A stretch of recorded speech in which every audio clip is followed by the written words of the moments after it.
हमने पढ़ा था कि कॉन्सेप्ट ऑफ ऋण क्या है, उसके पहले वित्त के बारे में जाना। और ऋण और वित्त ये दोनों कॉन्सेप्ट हम ऋग्वेद में पढ़ते हैं और ये एक नैतिक नियम है जिन्हें हमें फॉलो करना चाहिए। नेक्स्ट टॉपिक आपका आता है क्लासिफिकेशन ऑफ धर्म, धर्म कॉन्सेप्ट ऑफ धर्म। स्टार्टिंग में हमने धर्म के बारे में कुछ बातें आपको बताई थी। धर्म और रिलीजन दोनों ही अलग अलग चीज़ें हैं, दोनों ही अलग कॉन्सेप्ट हैं। रिलीजन आपका सिंबॉलिक होता है, पर्सनल होता है, आस्था पर बेस होता है, जिसमें फेथ होगी। पर जब हम धर्म की चर्चा करते हैं तो ये नैतिकता को बयान करता है कि नैतिक क्या नैतिक है, क्या नैतिक है। भारतीय नीति शास्त्र में धर्म को ही ड्यूटीज कहा गया है, धर्म को ही वर्च्यूज कहा गया है। धर्म को इक्वल टू हम वर्च्यू या ड्यूटीज भी बोल सकते हैं। ड्यूटी में हमारे जो कर्तव्य हैं, हमें क्या करना चाहिए, क्या नहीं करना चाहिए। सेकेंड आता है वर्च्यू, क्वालिटीज, आपकी सद्गुण क्या है, आपके भीतर क्या क्या क्वालिटीज होनी चाहिए मनुष्य के भीतर। तो मनुष्य कैसा प्राणी है, बौद्धिक प्राणी है, वह रीजन करता है, वह सही और गलत का निर्णय ले सकता है, इसीलिए हम उसको नैतिक प्राणी भी बोलते हैं। मनुष्य कैसा है, नैतिक प्राणी है, वह नैतिकता का पालन कर सकता है। इसके साथ साथ हमने बताया था कि मनुष्य में प्रवृत्तियां पाई जाती हैं, एटीट्यूड होते हैं जो नेगेटिव पॉजिटिव दोनों होते हैं, और उसके पीछे जो कारण होता है वह उसके अंदर भीतर जो जन्मजात उसके क्वालिटीज होती हैं उस पर डिपेंड करता है। वो क्वालिटीज मैं फिर से रिपीट करती हूँ, सत्वर रजस तमस, जिसका साहित्य फिलोसफी विवेचन में प्राप्त है, जिसे आप लोग भी पढ़ चुके हैं और इसके बारे में मैंने कई बार बताया है, 2-3 क्लास में उसमें बताया गया है। जो क्वालिटी आपकी हाइपर होती है उसके अकॉर्डिंग ही मनुष्य का स्वभाव डेवलप होता है, उसके अकॉर्डिंग ही वह अपने स्वधर्म का निर्धारण करता है और उसको फॉलो करता है। यदि वह ऐसा नहीं करता है तो वो अनएथिकल हो जाता है, वो एथिकल नहीं रहता है, उसके द्वारा किए गए कर्म नैतिक नहीं होते हैं। परंतु उनको हम ऐसी कर्मों से नहीं निकाल सकते क्योंकि वो बुद्धिजीवी प्राणी है और रीजन के बेस पे वो निर्णय लेता है।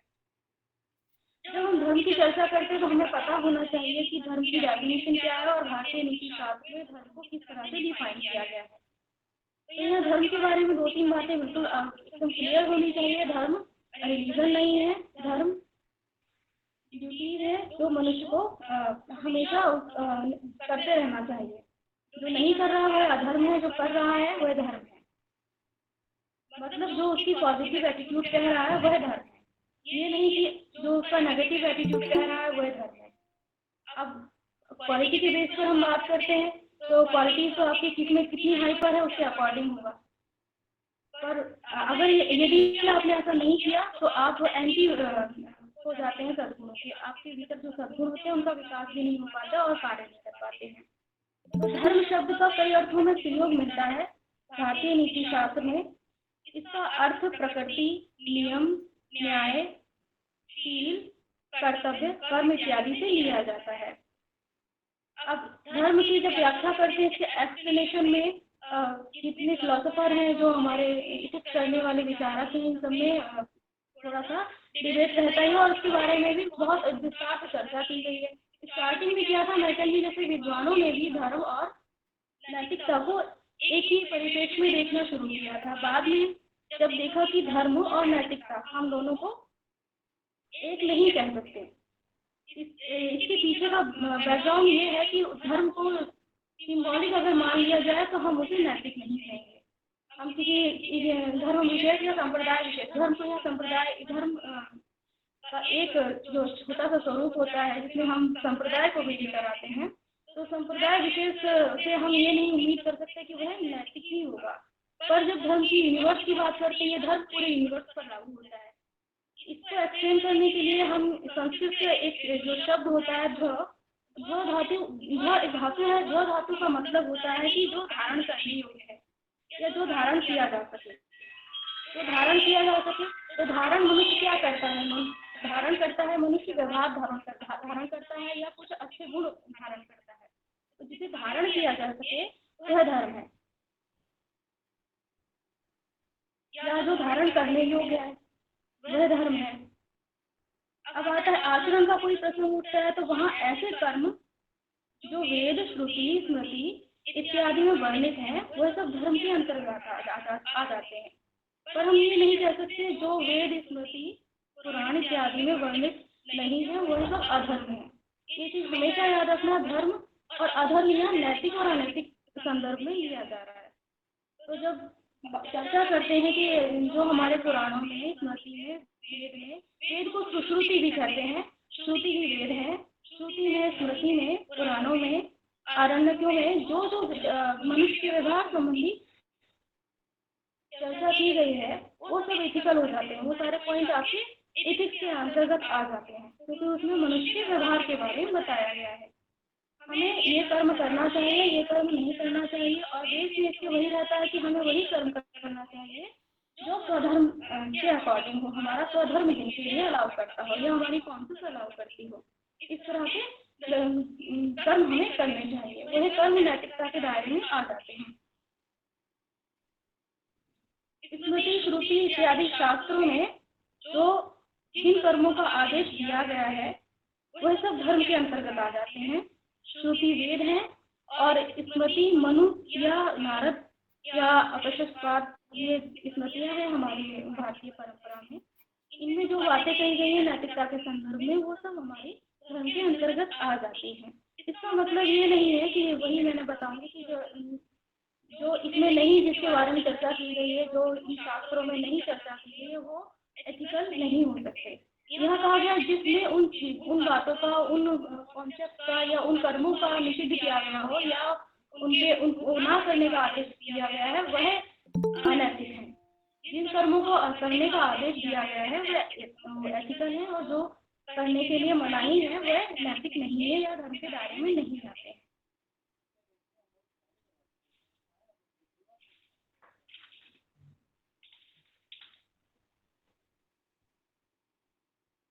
अब सेकेंड स्टेप हम आते हैं कि धर्मों का वर्गीकरण। धर्मों का वर्गीकरण दो तरह से किया गया है।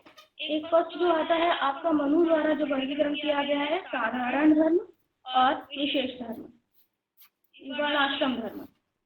तो साधारण धर्म और वर्णाश्रम धर्म, ये इस तरह से इसका क्लासिफिकेशन कर सकते हैं। सेकेंड जो आता है आपका, दोनों एक ही साथ बताते चलेंगे हम।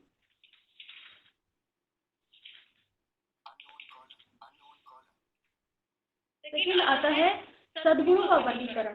सद्गुण भी हमारा धर्म ही है। इसके अंतर्गत अहिंसा, सत्य, अस्तेय, ब्रह्मचर्य और अप्रेम है। ये 5 कॉन्सेप्ट जैसे मैंने बताया था, ये नैतिकता के प्रत्येक परिप्रेक्ष्य में अप्लाई होते हैं। इनके भी नैतिकता की हम कल्पना नहीं कर सकते। जब हम नैतिकता यूनिवर्सल है या नहीं है, एथिक्स यूनिवर्सल है या नहीं है, इसकी चर्चा करते हैं, तो हम ये पाते हैं कि आपका भारतीय नीति शास्त्र हो या आपका वेस्टर्न एथिक्स हो, इन दोनों में इन 5 तत्वों की चर्चा होती है, और ये 5 तत्व मनुष्य में होने चाहिए। एथिक्स अगर वो एथिकल है तो ये क्वालिटीज में होनी चाहिए, इनका पालन करना चाहिए। अब फिर से हम बैक करते हैं, हम आते हैं धर्म के वर्गीकरण पर। तो आचार्य मनु ने जो ड्यूटीज है यानी कि धर्म है उसके 2 प्रकार बताए हैं, वर्णाश्रम धर्म, साधारण धर्म। वो कहते हैं कि प्रत्येक वर्ण के अलग अलग कर्तव्य हैं। जब वर्णाश्रम धर्म की चर्चा हमने अपने लास्ट क्लास में की थी तो बताया था कि 4 वर्ण होते हैं, ब्राह्मण, क्षत्रिय, वैश्य और शूद्र। और ये 4 वर्ण का जो डिवीजन हुआ था वो किस बेस पे हुआ था, हमारे स्वधर्म के अकॉर्डिंग हुआ था। मनुष्य की क्वालिटी के आधार पर हमने इन 4 वर्णों को देखा और इन 4 वर्णों की चर्चा हमें वेदों में प्राप्त होती है। तो आचार्य मनु यही कहते हैं कि हर मनुष्य का अपना अपने कर्म के अनुसार उसका धर्म होता है। तो जो कर्तव्य वो कर रहा है उसके अकॉर्डिंग उसका धर्म बन जाता है, और उसके अनुसार ही उसके अपने अलग अलग कर्तव्य होते हैं।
साधारण धर्म के प्रति श्रद्धा, अहिंसा, भूतहित अर्थात सभी जीवों के प्रति भलाई, सत्य, वचन, अस्त्य, ब्रह्मचर्य, क्रोध का अतिक्रमण होना चाहिए, क्रोध नहीं होना चाहिए, स्नान, शुचि, धैर्य, उपवास और अप्रमाद। ये 10 प्रकार के धर्म बताए गए हैं और इन्हें हम 10 तरह का वर्च्यू भी बोलते हैं, सद्गुण है। और ये जो साधारण धर्म है वो प्रत्येक मनुष्य को फॉलो करना होता है। प्रत्येक मनुष्य इनके अकॉर्डिंग ये अपनी जीवनचर्या प्रारंभ करता है और इनको निरंतर करता रहता है। इसमें तो ऐसा नहीं है कि इस वर्ण के लिए ये कर्म करना है, इसमें वर्ण पर वर्ण नहीं अप्लाई होता है। यहाँ पर ये कर्म हम सभी को करने हैं, ये नित्य कर्म कहलाते हैं। अब विशेष धर्म की जब चर्चा करते हैं, विशेष धर्म भी 2 प्रकार के होते हैं, वर्ण और आश्रम। वर्ण 4 होते हैं, तो अभी बताया जैसों में ब्राह्मण, क्षत्रिय, वैश्य और शूद्र। आश्रम धर्म की बात करें, अच्छा इनकी क्वालिटीज भी जान लें कि इनमें क्या क्या कर सकते हैं। ये ब्राह्मण धर्म के अनुसार हम क्या करेंगे। ब्राह्मण धर्म पठन पाठन का कार्य करता है, समाज को एक नई दिशा देने का कार्य करता है। इसमें सात्विक जो सत्व, रजस और तमस गुण होते हैं, प्राकृतिक गुण होते हैं, इनमें सात्विक गुण की प्रधानता रहती है। दूसरा आता है क्षत्रिय। क्षत्रिय गुण में रज गुण की प्रधानता रहती है। तीसरा आता है वैश्य, इसमें रज और तामसिक गुणों की प्रधानता रहती है। इसमें सात्विक तत्व भी पाया जाता है। अब हम आते हैं सबसे लास्ट में शूद्र। शूद्र वर्ण, इसका कर्तव्य क्या होता है कि इसमें सबसे अधिक जो क्वालिटी होती है वो तामसिक प्रवृत्ति अधिक पाई जाती है, इसलिए शारीरिक श्रम करने में सक्षम बहुत होता है। ये इसमें सात्विक क्वालिटी कम होती है। अब ये नहीं कह सकते कि इन 3 गुणों में से किसी भी वर्ण में कोई एक क्वालिटी ही रहेगी या 3 या एक कम या एक ज्यादा, इस तरह से हो सकता है, या 2 ज्यादा है या एक कम है।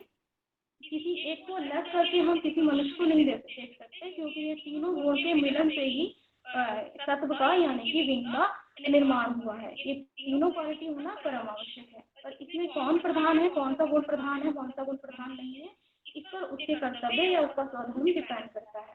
तो ये वर्ण डिपेंड करता है। लेकिन आता है इसी में जब डिवीजन हो गया तो आश्रम धर्म।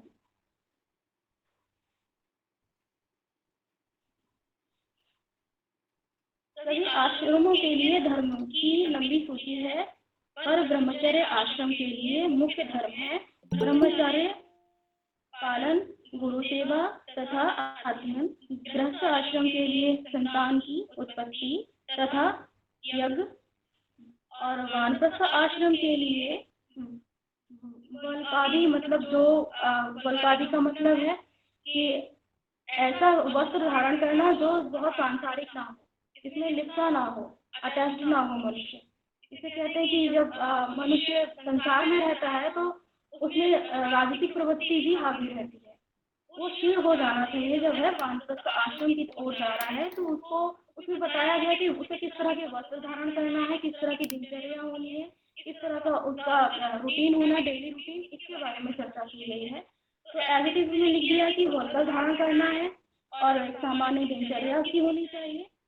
अब केश धारण करना है। जैसे अभी क्या होता है कि जब संसार में मनुष्य है तो वो उसकी रज क्वालिटी हाइपर रहती है, कुछ न कुछ किसी न किसी रूप में, तो वह सांसारिक बंधनों में बंधा भी रहता है। रूप सज्जा करता है, वह डेली का अपना साफ सफाई, ये सारी चीजें अधिक तरह से करता है। अब उसमें केश नहीं काटना है, वानप्रस्थ आश्रम में जा रहा है तो ये तो समझिए कि संन्यास लेने जा रहे हैं, संन्यास की ओर उन्मुख होने के लिए वानप्रस्थ आश्रम की ओर अग्रसर हो रहे हैं। उसमें कंदमूल खाना है, आहार भी आपका सात्विक होगा, अतिथि सत्कार इत्यादि इन सब कार्यों को करते हुए संन्यास आश्रम में पहुंचना है।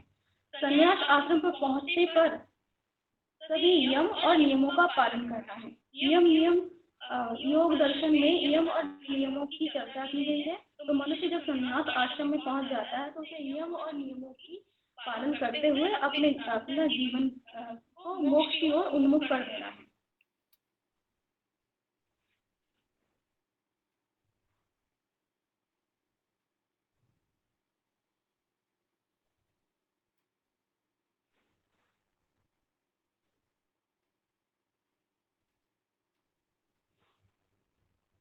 काम्य कर्म और नित्य नैमित कर्म। काम्य कर्म और नित्य नैमित कर्म, ये दो तरह के कर्म और होते हैं। इसके साथ साथ काम्य कर्म सापेक्षिक है। यदि किसी विशेष फल की आकांक्षा से कोई कर्म किया जाए तो वह काम्य कर्म होगा। नित्य नैमित कर्म निरपेक्ष है। नित्य नैमित कर्म सभी काल के लिए आवश्यक है।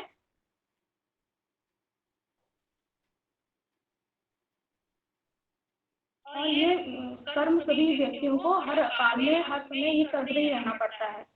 जब काम में कर्म की बात करते हैं तो इसमें इच्छाएं होती है, डिजायर होती है। आपको जिस कर्म की कामना होती है उसे आप करते हैं और ये सापेक्ष भी चलता है। उसके साथ साथ कोई ना कोई कंडीशन रहती है, ये आपको ये कर्म करना है। तो आपने कुछ सोच लिया, आपके अंदर विल पावर है, आपके अंदर वॉलंटरी एक्शन चल रहे हैं और आप कुछ सोच रहे हैं कि मुझे ये कर्म करना है। तो ये नैतिक और अनैतिक दोनों हो सकता है। ये डिपेंड करता है आपकी क्वालिटीज पर, आपके एटीट्यूड पर। दूसरा कर्म जो आता है कि आपको जो नित्य नैमित कर्म होते हैं, नित्य नैमित कर्म ही आपके साधारण धर्म के अंतर्गत आ जाते हैं। अब धर्म और कर्तव्य, धर्म और कर्तव्य की चर्चा जब हम करते हैं तो धर्म क्या है? धर्म धातु से बना है जिसका अर्थ होता है धारण करना या जो धारण करने योग्य है। कर्म की बात करते हैं तो कर्तव्य तो कर्तव्य का जो मीनिंग हम देखेंगे, शुद्ध मीनिंग देखेंगे तो वो कर्तव्य शब्द क्र धातु से उत्पन्न हुआ है जिसका अर्थ है करना। अतः कर्तव्य का अर्थ किया जाने योग्य कर्म है। वैसे कर्म जो मनुष्य को करना चाहिए वे ही उसके कर्तव्य हैं। कर्तव्य के साथ चाहिए की भावना निहित है। कर्तव्य द्वारा निर्दिष्ट कर्मों को किया जाए या नहीं किया जाए या करना चाहिए की भावना रहती है। कर्तव्य ड्यूटीज की बात करते हैं, हमें ये कर्म करना चाहिए, ये कर्म नहीं करना चाहिए। धर्म की बात है कि जो धारण करने योग्य, जो उचित है वो धारण करने योग्य है और जो अनुचित है वो धारण करने योग्य नहीं है। शास्त्रों में जिन कर्तव्यों की, जिन ड्यूटीज की बात की गई है वो सारे धार्मिक कर्म हैं और जिनके लिए मनाही की गई है कि ये कर्म नहीं करने वो अधार्मिक है। इसी तरह से जो ड्यूटीज हमारी कर्तव्य हैं कि करना चाहिए, एक रहता है कि मुझे ये कर्म करना चाहिए, ये उचित है या ये अनुचित है, ये राइट है रॉन्ग है। इसके चलते हुए हम कोई भी कर्म करते हैं तो इसके लिए हमें पता होना चाहिए कि हम क्या कर्म करना चाहते हैं, क्या कर्म नहीं करना चाहते हैं। और इसके पीछे जो काम करता है वो हमारी फीलिंग्स होती है, डिजायर, वो भावना होती है जो पीछे पीछे चलती है और हमें किसी भी कर्म को करने के लिए प्रेरित करती है।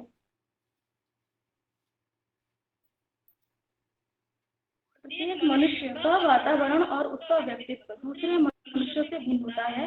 अतः देश, काल और पात्र के अनुसार ही मनुष्य का कर्तव्य निर्धारित होता है। किसी विशेष देश और काल में मनुष्य को क्या करना चाहिए वही उसका कर्तव्य है। कर्तव्य धर्म से ही व्युत्पन्न किया जा सकता है। धर्म सामान्य सिद्धांत रूप में ही कर्तव्य, उसी के अनुसार विशेष कर्म। जैसे क्षमा एक धर्म है, पर किसी विद्यार्थी ने यदि हमारी निंदा की है तो उसको क्षमा कर देना हमारा कर्तव्य है।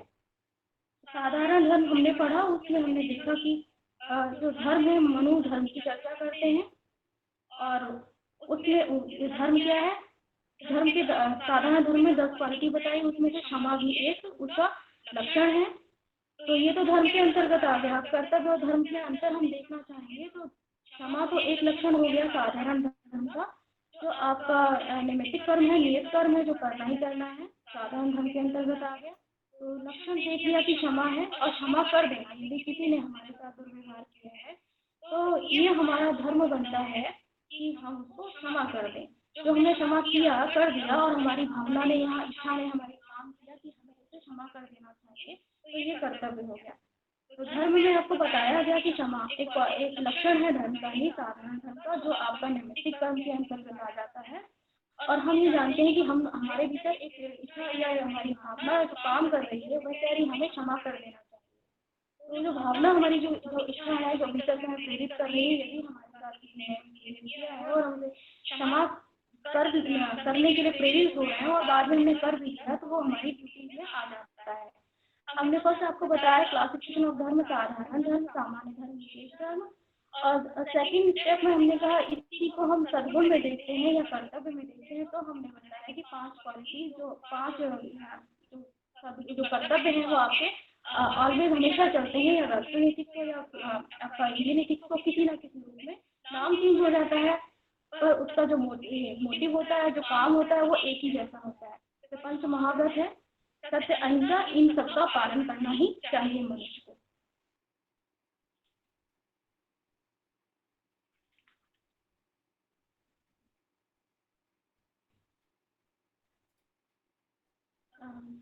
साधारण धर्म और विशेष धर्म, वर्णाश्रम धर्म, इसकी इसकी चर्चा हमने अभी जस्ट कर ली है। अब हम आगे का जो क्लासिफिकेशन हमने किया था वर्च्यूज को लेकर के, इसे भी हमने लिखा था कि सद्गुण या धर्म का वर्गीकरण, क्लासिफिकेशन ऑफ वर्च्यूज। इसके अंतर्गत हमने बताया कि सद्गुण को भी हम धर्म ही कहते हैं।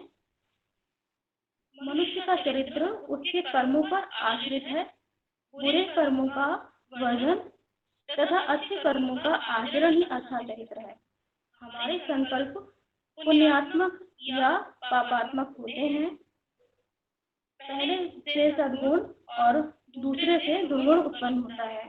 पहले को धर्म और दूसरे को अधर्म कहा गया है। पतंजलि के अनुसार धर्म यानी कि वर्च्यूज 5 हैं: अहिंसा, सत्य, अस्तेय, ब्रह्मचर्य और अपरिग्रह। जैन दर्शन में इन्हें पंच महाव्रत कहा गया है। इन्हीं को आचरण करने से मनुष्य का चरित्र उन्नत होता है और उसी से राग द्वेष पर विजय प्राप्त कर मोक्ष की प्राप्ति संभव है। भारतीय नीति शास्त्र में वेदों का अध्ययन करने पर या स्मृतियों का अध्ययन करने पर कहीं भी हम जाते हैं तो हम मोक्ष का कॉन्सेप्ट करते हैं। अब लास्ट क्लास में हमने पढ़ा था कि इसका हाईएस्ट गुड क्या है, तो हमें कुछ बच्चों ने आंसर दिया था मोक्ष है। तो हमने कहा ऐसा नहीं कि भारतीय नीति शास्त्र के अंतर्गत हम जैन और बौद्ध भी पढ़ रहे हैं तो वहाँ मोक्ष ही नहीं है। एक निर्वाण की बात करता है, दूसरा केवल की बात करता है। परंतु अब यहाँ आचार्य मनु द्वारा रचित किसकी बात कर रहे हैं? धर्मों का वर्गीकरण पढ़ रहे हैं। और यहाँ पर जिस संदर्भ में हम इसकी बात कर रहे हैं तो वहाँ मोक्ष ही आपका हाईएस्ट गुड हो जाता है, यानी कि परम शुभ हो जाता है। उसकी प्राप्ति करने के लिए हम साधारण धर्म की चर्चा करती है। उसके बाद वर्ण की चर्चा की है। वर्ण आश्रम, वर्ण जो विशेष धर्म है उसको भी उन्होंने 2 भागों में डिवाइड किया, वर्ण और आश्रम। वर्ण भी आपके 4 हो गए और आश्रम भी आपके 4 हो गए। वानप्रस्थ आश्रम से होते हुए संन्यास आश्रम की तरफ अग्रसर होना और अंत में नियम का पालन करते हुए नियम और नियम योग दर्शन में नियम की विस्तार से चर्चा की गई है। इनका पालन करते हुए एथिकल मार्ग है, नैतिक मार्ग है योग दर्शन के। इनका पालन करते हुए क्या करना है? मनुष्य को संन्यास आश्रम में जाना है और उसे मोक्ष की प्राप्ति होती है। वही उसका हाईएस्ट गुड होता है, परम शुभ होता है, जो नैतिकता का परम ध्येय भी है। माना जाता है कि वही एक हाईएस्ट गुड ही नैतिकता का परम ध्येय है। हम इतने सारे एथिकल आचरण क्यों कर रहे हैं और क्यों मान रहे हैं, इसके लिए सबसे पहले ही बता दिया गया था कि जो नैतिकता है उसका एक एम होता है। वो एम है कि हाईएस्ट गुड की प्राप्ति। किसी भी तरह से जो नैतिक मार्ग बताए गए हैं, इन जो आपका विचार है, जैसे विचार है, ज्ञान में अलग विचार है, बौद्ध के अलग विचार हैं और वैदिक नीति शास्त्र के अलग विचार हैं। वैदिक नीति शास्त्र के अकॉर्डिंग हाईएस्ट गुड जो है मोक्ष के रूप में प्राप्त होता है। इसके लिए हमें नियम का पालन करना है और जो जिसके बारे में हम अभी फिर से थोड़ा सा पढ़ लेते हैं। जो 5 बताया गया है कि अहिंसा, सत्य, अस्तेय, ब्रह्मचर्य, अपरिग्रह। अब अहिंसा का अर्थ यहाँ पर हमें समझने की पूरी कोशिश करनी चाहिए। अहिंसा का अर्थ सिर्फ इतना नहीं है कि हमने किसी जीव की हत्या की है या नहीं की है। हत्या कर देना अहिंसा हो गया, हत्या नहीं करना अहिंसा हो गया। ये कि अहिंसा का बहुत ही छोटा रूप हो जाएगा। अहिंसा का मतलब बहुत ब्रॉड है। यहाँ पर हमें प्राणी मात्र के प्रति अहिंसा का भाव रखना है। प्राणी मात्र हमारा वनस्पति जगत, जीव जगत और हम सब सभी आ जाते हैं इसमें। हमें पूरी प्रकृति के प्रति कृतज्ञ रहना चाहिए और अहिंसात्मक आचरण करना चाहिए। इसका अर्थ किसी जीव को किसी प्रकार का कष्ट नहीं पहुंचाना है। इसको दूसरे शब्दों में हम कह सकते हैं कि दया भाव यानी कि करुणा भाव, सहानुभूति और न्याय, ये सारी एक जजमेंट होना चाहिए कि हम उसके प्रति सही और गलत का निर्णय ले सकें और हम मानसिक हिंसा भी ना करें। क्या होता है, मनुष्य चिंतनशील प्राणी है, निरंतर विचार उत्पन्न होते रहते हैं। एटीट्यूड तो उसमें है ही नहीं, उसकी प्रवृत्तियाँ उसे सोचने के लिए मजबूर करती हैं। हम जब विचार करते हैं तो हमारे विचारों में ही हिंसा हो जाती है। तो वैचारिक रूप से भी हमें हिंसा नहीं करनी है। अहिंसा का पूरा मीनिंग जब हम समझेंगे तो हम इसमें पाएंगे कि हमें प्राणी मात्र के प्रति शारीरिक या मानसिक या वाचिक या कायिक किसी तरह की हमें हिंसा नहीं करनी है। इसके लिए एक भाव उत्पन्न करना होगा कि समस्त जीव जो है, समस्त जीव जगत हम सबके द्वारा निर्मित हमारा अपना है और हमें किसी के प्रति वो व्यवहार करना ही नहीं है जो हमारे लिए अनुचित। तो मन से ही हमें हिंसा नहीं करनी है। कायिक हिंसा और मानसिक हिंसा, इन दोनों पर हमें ब्रेक करना है, लगाना है। इसके लिए प्रैक्टिस करनी होगी। वो प्रैक्टिस हम योग के माध्यम से करते हैं, अपने आचरण के माध्यम से करते हैं, अपने नियमों में जो नियम हमें बताए जाते हैं उनके माध्यम से करते हैं। सेकंड आता है सत्य। इसका अर्थ है मिथ्या वचन का परित्याग, अर्थात किसी भी तथ्य को झूठ नहीं बोलना या झूठे रूप में प्रेजेंट नहीं करना। इसको हम इस तरह से समझ सकते हैं जैसे कि कोई तथ्य हमें पता चला है और हम जानते हैं इसका जो मीनिंग है ये है, ये किसी ने कहा कि इसने इस संदर्भ में ये बात कही है, हम उस संदर्भ को भूलकर एज इट इज उसको प्रेजेंट कर देते हैं और उसका मीनिंग अर्थ का अनर्थ हो जाता है। ऐसा अक्सर होता है और हम ये बात जानते हैं, हमारा मन जानता है, हमारी अंतरात्मा जानती है कि ये चीज गलत है। देखने में वो सत्य लगता है, वो असत्य हो जाता है। तो ये भी हमें मन से भी सत्य बोलना है और जो हम वचन से सत्य बोल रहे हैं वो तो बोलना ही है। अपने मन से भावना से भी सच बोलना है, सत्य का पालन करना है और झूठ को अवॉइड करना है। झूठी प्रशंसा या झूठे किसी भी चीज लोग में ना आकर के हमें उसका एक्सप्लेनेशन उचित रूप में देना है जिस रूप में वो है। जब हमारे विचार और हमारी वाणी बाह्य जगत के अनुकूल हो तभी हम उसे सत्य कहेंगे। अतः जब किसी घटना या विषय को जिसका स्वरूप प्रमाणों द्वारा निश्चित हो हम वैसा ही विचार करें और ऐसे शब्दों में कहें कि सुनने वाले को कोई भ्रम ना हो, बस तभी वह सत्य कहा जाएगा। इसलिए इसमें दो बातें कही जाती हैं। पहला, किसी विषय का जैसा वह है वैसा ही विचार ग्रहण करना। दूसरा आता है ऐसे शब्दों में व्यक्त करना जिससे अर्थ में भ्रम ना हो, निरर्थक शब्दों का प्रयोग बिल्कुल ना हो, जानबूझकर भ्रम में रखने की अभिलाषा या कोई भी इस तरह का वचन इत्यादि नहीं कहना है। इसीलिए वाक्य, वाचालता, अर्ध सत्य इत्यादि को मिथ्या की ही कोटि में रखा जाता है। यदि किसी जीव के हित के लिए यथार्थ रूप में भी कोई कड़वी बात कही जाए तो उसे सत्यवादिता नहीं माना जा सकता। ऐसी बात जिससे दूसरों को कष्ट हो, जब तक उसके हित के लिए ना हो, सत्य नहीं है। अतः सत्यवादी के लिए प्रिय भाषी भी होना आवश्यक है। केवल जो सत्य है उसे कहने से कभी कभी वाचालता पर निंदा इत्यादि भी हो सकती है। तो सत्य का जो कॉन्सेप्ट है वो उसको बहुत बृहद रूप में समझने की जरूरत है। जिस तरह से हमने अहिंसा को समझा तो ये सत्य भी है। इसको हम जब बात कर रहे हैं कि हमने ये कुछ संकीर्ण संदर्भों में हमने ये बात हमने देखी, हमने इसको इस कर्म में देखा करते हुए, या इसने झूठ बोला या इसने अपरिग्रह का पालन नहीं किया, अमुक व्यक्ति ने अपरिग्रह का पालन नहीं किया और हम उसको एज इट इज बोल रहे हैं और किस संदर्भ में बोल रहे हैं, यदि उसका कोई उपयोग नहीं है और हम बोल रहे हैं तो वो वाचालता कहलाएगा। कि हम अधिक बोल रहे हैं तो वो भी हमारी सत्य की कैटेगरी में नहीं आएगा। सत्य को उजागर होना तो चाहिए और उसमें लघुभाषी भी होना चाहिए, कटुता भी नहीं होनी चाहिए और उससे भ्रम की स्थिति भी ना उत्पन्न हो। अधिकतर हम सत्य बोलते हैं, कभी कभी बहुत सारी चीजें हैं किसी को बोलते हुए देखते हैं और उसमें हम सोचते हैं कि वो सत्य बोल रहा है, एक्चुअल में क्या होता है कि उसने भ्रम फैला दिया है। वो एज इट इज तो लगता सत्य है, उसने सत्य वचन कहा भी है, पर वो सत्य ना हो करके भ्रमजाल जैसा हो जाता है। उसका जो अंदर से जो फीलिंग्स आता है, जो उसका भावना होता है, उसके कारण वो थोड़ा सा डैमेज हो जाता है। उसको प्योर हम ट्रुथ नहीं कह सकते।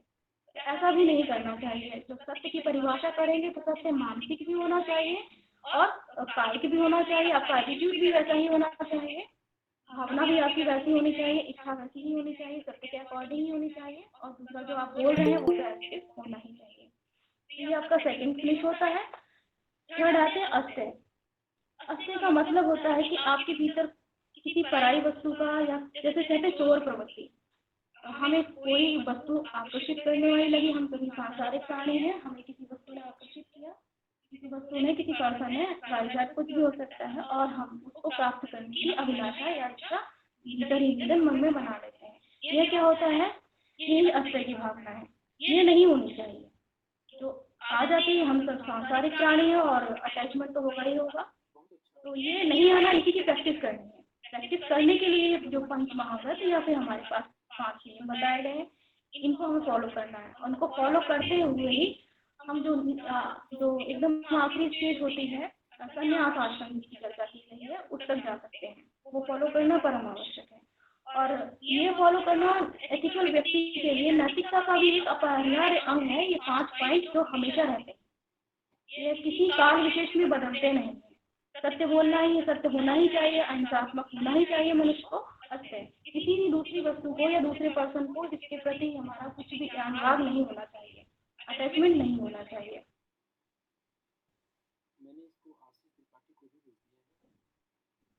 वास्तव में बिना दिए हुए दूसरे से किसी भी पदार्थ को ग्रहण करना नहीं करना चाहिए।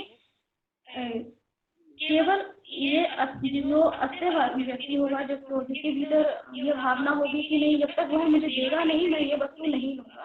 परंतु मानसिक कर्म हमारे ऐसे हैं जो बिना दिए ही किसी भी वस्तु के प्रति आसक्त हो जाते हैं। ये एक प्रैक्टिस है, एक ऐसी प्रैक्टिस है जिसे हम नैतिकता में रखते हैं और इसके थ्रू हम आगे बढ़ते हैं। नेक्स्ट आता है ब्रह्मचर्य।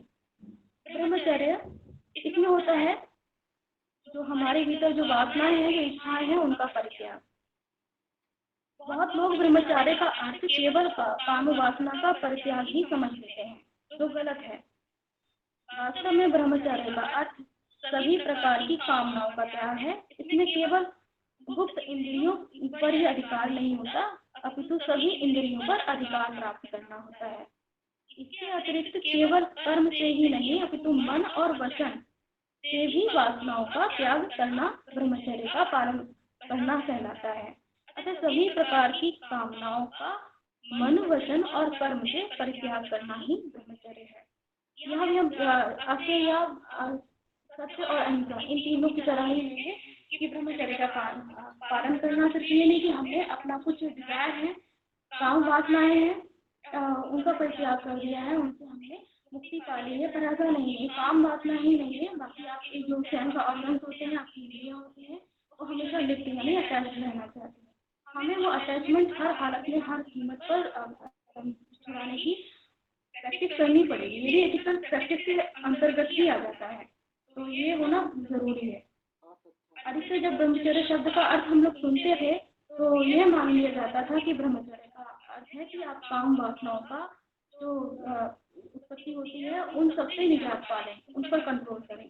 फिजिकली जो डिजायर होती है उस पर कंट्रोल प्राप्त करें। पर ऐसा नहीं, आपका मेंटली भी डिजायर होती है, या जो अटैच जो होने की बातें होती हैं, कॉन्सेप्ट रहते ही हम, विचार रहते ही हम मन में, मनुष्य के किसी भी मनुष्य के मन में रह सकते हैं। तो उन सब पर विजय प्राप्त करनी है, उन सब पर कंट्रोल करना है। तो ये सेल्फ कंट्रोल है, ब्रह्मचर्य मीन्स सेल्फ कंट्रोल। नेक्स्ट आते हैं अपरिग्रह। अपरिग्रह सांसारिक विषयों में आसक्ति का त्याग। इसके लिए उन सभी विषयों का परित्याग करना पड़ता है जिनके द्वारा इंद्रिय सुख की उत्पत्ति होती है। जब हमें ये प्रत्यक्ष हो जाता है कि सांसारिक सुख ही दुखों की जड़ है और हम उन्हें त्याग देते हैं, तब उसे अपरिग्रह कहा जाता है। धन कमाना या जमा करने की इच्छा और अन्य सुखों की प्राप्त करने की इच्छा से ही दुख उत्पन्न होता है। अतः हम इन विषयों से आसक्ति का त्याग करना चाहिए।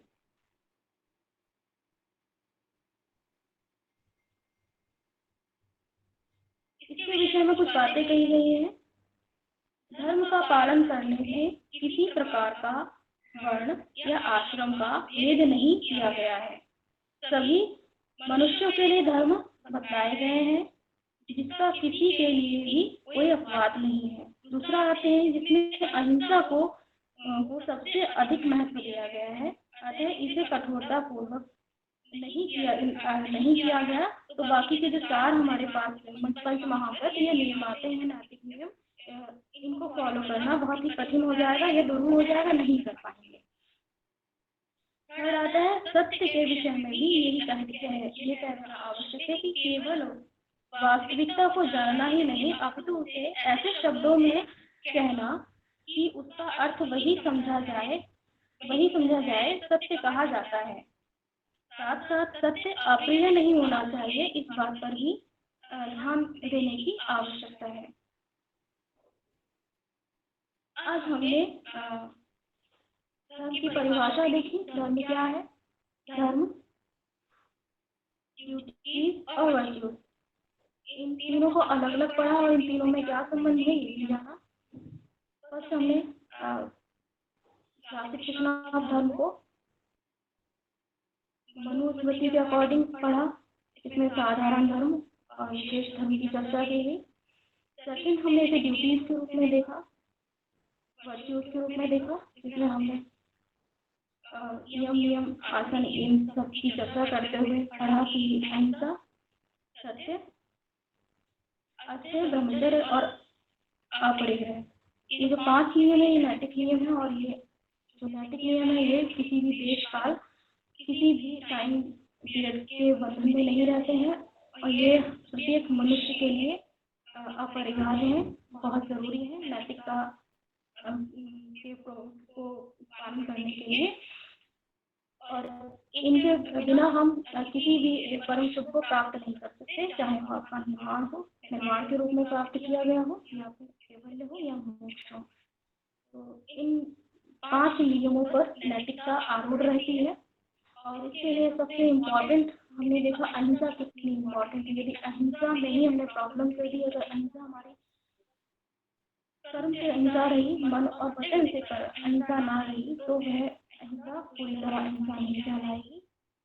तो जो कॉन्सेप्ट है हमारा इथिक्स में जो पॉइंट किए गए हैं, इन 5 में पहला पॉइंट ही प्रॉब्लमेटिक हो जाएगा। और उसके बाद सत्य की कल्पना करेंगे, कल्प की बात भी करेंगे तो वो काल्पनिक जैसा ही लगेगा कि सत्य भी हमारा अहिंसा पर ही आरूढ़ है। यदि हम अहिंसक हैं, पूर्ण रूप से अहिंसक हैं, मन से भी अहिंसा कर रहे हैं और कायिक रूप से भी अहिंसा कर रहे हैं, तब तो हम सत्य की चर्चा कर सकते हैं। और सत्य को भी एज इट इज प्रेजेंट करना है और उसमें ये भी एक कंडीशन है कि सत्य कठोर नहीं होना चाहिए, मधुर होना चाहिए और भ्रम फैलाने वाला सत्य नहीं होना चाहिए। कोई वाक्य ऐसे होते हैं, कोई सत्य ऐसा होता है जिसको उजागर हम करने जाते हैं और वो उजागर करते समय हमारे भीतर जो एटीट्यूड या प्रवृत्तियाँ होती हैं उनके डिसबैलेंस या उनके नेगेटिव होने के कारण वह सत्य भ्रम फैलाने का कार्य करता है। तो ये सत्य ना होकर के अधूरा सत्य रह जाता है, जिसे हम फिर नैतिकता के दायरे में नहीं रखेंगे। फिर थर्ड आता है सत्य। हम आसक्त बहुत जल्दी होते हैं, सभी प्राणी आसक्त होते हैं, इसमें मनुष्य जो है उसके पास बुद्धि होती है, वह देख लेता है ये चीज मेरी उपयोगी है और काश ये मुझे मिल जाए। अगर दूसरा व्यक्ति वह वस्तु आपको नहीं देता है या वस्तु ही नहीं, कोई विचार भी होते हैं तो विचारों की भी चोरी होने लगी है। किसी का विचार भी है, यदि हम उसकी परमिशन लिए बिना उसको अपने नाम से उसको कहीं पब्लिश करा लें या बोलना शुरू कर दें तो मेरा पर्सनल विचार है, तो ये भी चोरी हो गई। दूसरा हम आते हैं कि हम किसी पर्सन की बात करते हैं कि किसी पर्सन से हमें कुछ चाहिए होता है, हम उसके प्रति ही राग अनुराग की प्रवृत्ति रखने लगते हैं, जो फिर से प्रॉब्लम क्रिएट करती है और हम एथिकल नहीं हो पाते हैं। हम ये 5 नियम नैतिकता के पालन नहीं कर पाते हैं। 5 नैतिकता फिर डैमेज हो जाता है, किसी तरह से डावाडोल होने लगता है। तो जो जिस तरह से हमने अहिंसा और सत्य का पालन किया तो यहाँ तक आते आते प्रॉब्लम क्रिएट कर देता है। फिर फोर्थ आते हैं ब्रह्मचर्य, जिसे मैंने सेल्फ कंट्रोल कहा है। यहाँ आपको अपनी इंद्रियों पर, समस्त इंद्रियों पर जितना सेंस ऑर्गन है, मन समेत इंद्रियां, उन पर आपको कंट्रोल रखना है, विजय प्राप्त करनी है। यहाँ सिर्फ काम वासनाओं का ही जिक्र नहीं किया गया है, ये तो फिजिकली हो गया। आपको मेंटली स्ट्रॉन्ग रहना है, आपको सेल्फ कंट्रोल रखना है, अटैच्ड नहीं होना है, उन सबका परित्याग करना है। फिर आते हैं अपरिग्रह पर। तो ये आसक्ति है, संसार की आसक्ति है, सुख प्राप्ति की आसक्ति है। भारतीय नीति शास्त्र में जो सुख की बात की गई है वह सांसारिक सुख निंदनीय हमेशा माना गया है। सांसारिक सुख के पीछे भागना या किसी वस्तु की प्राप्ति से हमें कोई सुख प्राप्त हो रहा है तो उसे निंदनीय माना गया है। ये हमारा हाईएस्ट गुड नहीं हो सकता। जब हम अपनी इंद्रियों को इस तरह के पॉइंट्स में, इस तरह की भावनाओं में लिप्त कर देंगे तो नैतिकता का पालन नहीं कर पाएंगे, वो नैतिक मॉरल जजमेंट भी नहीं दे पाएंगे, नैतिक निर्णय तक पहुंच नहीं पाएंगे। ये 5 पॉइंट जो है हमारे भारतीय नीति शास्त्र में एकदम यूनिवर्सल पॉइंट है, जो सब जगह अप्लाई होते हैं। हमने अभी बताया है जैन फिलोसॉफी में पंच महाभक्त के नाम से जानते हैं, और पातंजलि सूत्र में इनको इस तरह से एक्सप्लेन किया गया है। तो आज के लिए इतना ही। नेक्स्ट क्लास में हम पुरुषार्थ पढ़ेंगे। पुरुषार्थ 4 होते हैं, सबको पता है, धर्म, अर्थ, काम और मोक्ष। ओके।